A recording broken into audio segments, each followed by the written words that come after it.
Christmas Eve, 1945. A small town in West Virginia. A family of Italian immigrants sitting down to celebrate the holiday together. 5 children open their presents. They're laughing. They're excited. Life is good. By 3 a.m., the house is a pile of ash. The parents and 4 of the children escaped. 5 children, ages 5 to 14, never came out. Or did they?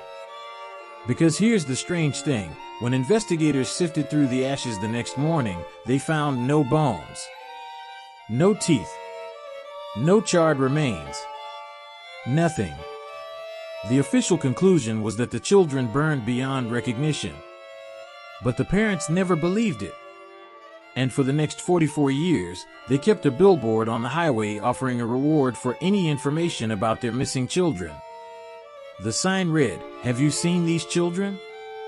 That sign stayed up until the mother died in 1989. And the question she took to her grave is the same one that keeps true crime researchers awake at night. Did the Sodder children die in that fire? Or did someone take them? George Sodder was born Giorgio Soddu in Sardinia, Italy, in 1895. He immigrated to America at 13, worked the railroads in Pennsylvania, then moved to West Virginia where he started a trucking company hauling coal. He married Jennie Cipriani in 1922. They had 10 children. They were well-respected, middle-class, hard-working people. But George had a problem. He hated Mussolini. George was a vocal, outspoken critic of the Italian fascist regime. In the tight-knit Italian immigrant community of Fayetteville, West Virginia, this didn't make him popular. He got into heated arguments. He made enemies. In October 1945, a life insurance salesman came to the house. George turned him away. The salesman got angry. He told George, "Your house is going to go up in smoke. And your children are going to be destroyed." He blamed it on the dirty remarks you have been making about Mussolini. Another man came to the house, pretending to look for work. He went to the back of the house and told George that a pair of fuse boxes, George had just had the house rewired, would cause a fire someday. George's older sons noticed a strange car parked on the highway near their home. The occupants watched the younger children walking home from school. These were warnings. Real, specific, explicit warnings. But George didn't call the police. He thought they were just threats from angry people. He would regret that for the rest of his life. Christmas Eve, 1945. The family celebrated. Marion, the oldest daughter at 19, brought home presents from the dime store where she worked. The younger children, Martha, Jennie, and Betty, were thrilled. At 10 p.m., Jennie told the children they could stay up a little longer.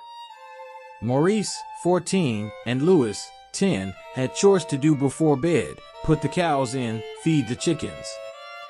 She took 3-year-old Sylvia upstairs and went to sleep. At 12:30 a.m., the phone rang. Jennie answered. A woman's voice asked for someone Jennie didn't know. There was laughter and clinking glasses in the background. "Wrong number," Jennie said, and hung up. The woman laughed a weird laugh. Jennie thought nothing of it. At 1 a.m., a loud bang on the roof. Like something heavy hitting the shingles, then rolling off. Jennie woke up, listened, heard nothing else. She went back to sleep. At 1:30 a.m., she smelled smoke. She got up. The room George used as an office was on fire. Flames were coming from the fuse box and telephone line. George woke up. He woke his older sons. They tried to get to the attic where the 5 youngest children slept. The stairway was already engulfed in flames. They couldn't get through. George ran outside barefoot in the snow. He tried to climb the wall to reach the attic window. He smashed the window with his bare hands, cutting his arm badly. He looked for the ladder. It was gone. It had been leaning against the house the day before. Now it wasn't there. He grabbed a water barrel to put out the fire. It was frozen solid. He tried to start his trucks, both trucks, to drive them up to the house and climb onto the roof. Neither would start. Both had run perfectly the day before. The phone was dead. Marion ran to a neighbor's house. She couldn't get through to the fire department. Another neighbor tried. The phone was dead there too. The fire department didn't arrive until the house had already collapsed. By then, it was too late. Or was it? When dawn broke on Christmas morning, the Sodder house was a smoldering ruin. 5 children, ages 14, 12, 10, 8, and 5, were missing. The fire department sifted through the ashes. They found nothing. No bones. No teeth. The coroner ruled that the children had been burned beyond recognition by the intense heat. But here's what the family noticed. A human body doesn't just disappear in a fire. Bones survive even extreme heat. Teeth survive. The temperatures required to completely cremate a body are around 1,400 degrees Fahrenheit, and tests later showed the fire in the Sodder house never reached those temperatures. Other items in the house, metal objects, glass, survived the fire intact. George hired his own investigators. They found more irregularities. The ladder was found days later, lying in a field 100 feet from the house. It hadn't fallen, it had been moved. The trucks that wouldn't start? Someone had removed the distributor rotors from both engines. That's a deliberate act of sabotage. Someone didn't want George to drive anywhere. The phone line had been cut, not burned. A clean cut, made with a knife or wire cutters. The bang on the roof at 1 a.m.? George believed it was a firebomb. A flare or incendiary device thrown onto the roof to start the fire. And the woman who called at 12:30 a.m., laughing in the background with clinking glasses? A distraction. A way to make sure the parents were awake and out of the attic before the fire started. Someone planned this.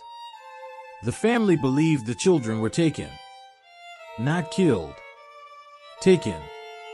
They believed their father's outspoken criticism of Mussolini had reached the wrong people, people connected to the Sicilian mafia or fascist sympathizers in America. Here's what they pointed to. No bodies. In a fire hot enough to destroy 5 human skeletons, everything else in the house should have been vaporized too. It wasn't. A strange photo. In the late 1960s, a woman from Kentucky sent the Sodders a photograph.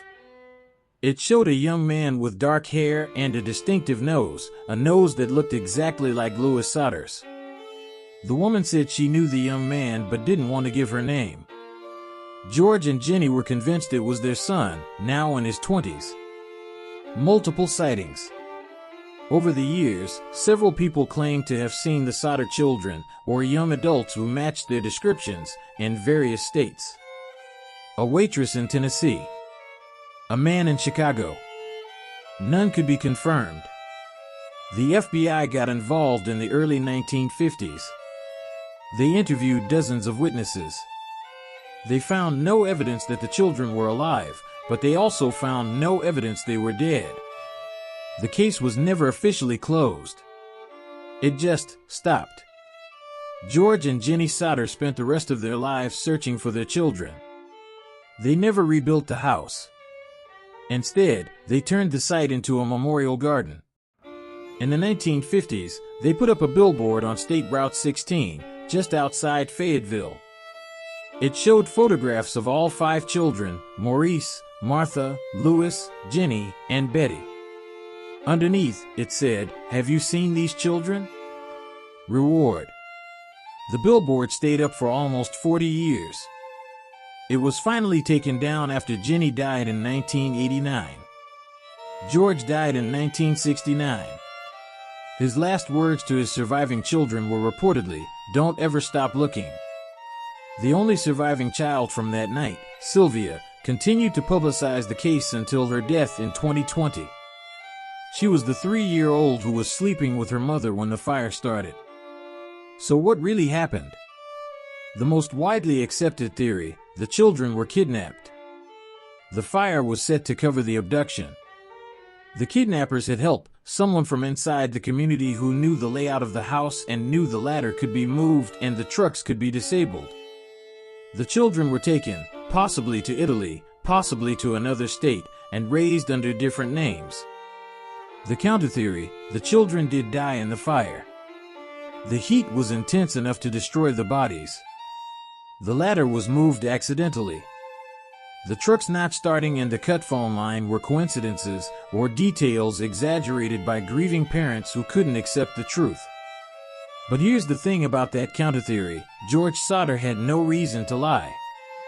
He didn't want his children dead. He didn't benefit from their disappearance.